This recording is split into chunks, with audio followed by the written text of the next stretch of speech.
सीटों पर आगे जितनी लड़ रहे हैं उतने पर ही आगे चल एग्जैक्टली मैं ये देख रहा हूं 288 में से 238 सीटों के रुझान हमारे पास हैं। अगर उसमें से एनडीए महायुति 150 सीटों पर आगे है, इसका मतलब बची हुई 50 सीटों को भी अगर इसी प्रपोर्शन में देखें, हाँ, अगर 25 भी कर मान लीजिए, तो इसमें से अगर 20-25 सीटें और वो अपने पक्ष में कर लेते हैं तो ये आंकड़ा 175-180 पहुंचता है 175 टू 180। अगर 288 में से चरणजीत सिंह सापरा कांग्रेस की तरफ से आ गए, आरपी सिंह बीजेपी से, स्वागत सापरा जी।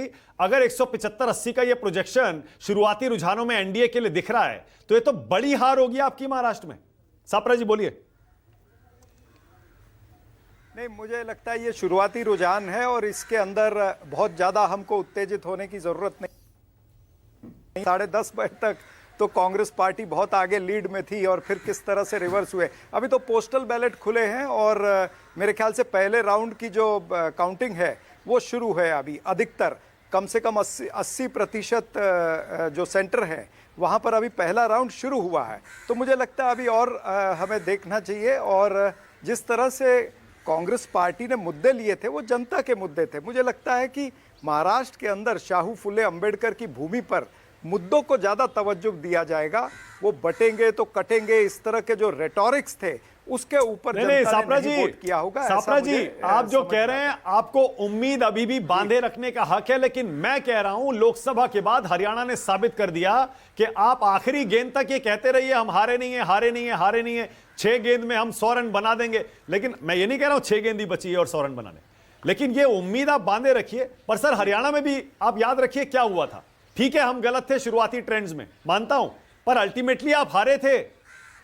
सापरा जी, ये मुद्दे आपने हरियाणा में भी उठाए थे सारे। वो ठीक है, वही तो मैं कह रहा हूं कि नहीं ऐसे नहीं, हरियाणा के साथ कंपेयर नहीं कर सकते आप महाराष्ट्र को। देखिए वहां पर 90 सीटें थी, यहां पर 288 सीटें हैं। वहां पर मुद्दे अलग थे, यहां पर आरक्षण का बहुत बड़ा मुद्दा था, मराठा आरक्षण, धनगर आरक्षण, ऐसे तमाम सारे मुद्दे थे।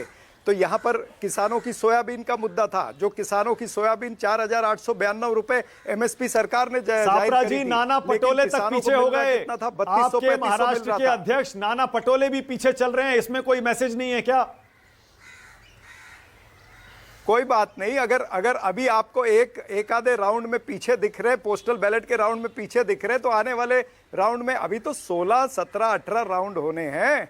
तो आगे पीछे ये चलता रहेगा। देखो मानक जी, मैं आपको बता दूं, महाराष्ट्र के अंदर करीबन 45 से 50 सीटें ऐसी है जो बहुत क्लोज फाइट होने वाली है। तो ये आपको इतनी जल्दी ट्रेंड देख करके और उसके ऊपर कुछ भाष्य करने से कोई फायदा नहीं होगा। ठीक है, ओके। करीबन 1-2 बजे के बाद में हमको समझ में आएगा कि किस तरह से ट्रेंड चल रहा है। आरपी सिंह, 2 बजे तक इंतजार करना है या आप अभी से ये कह सकते हैं कि हम जीत रहे हैं? 143 आपके हैं और 90 एमवीए के।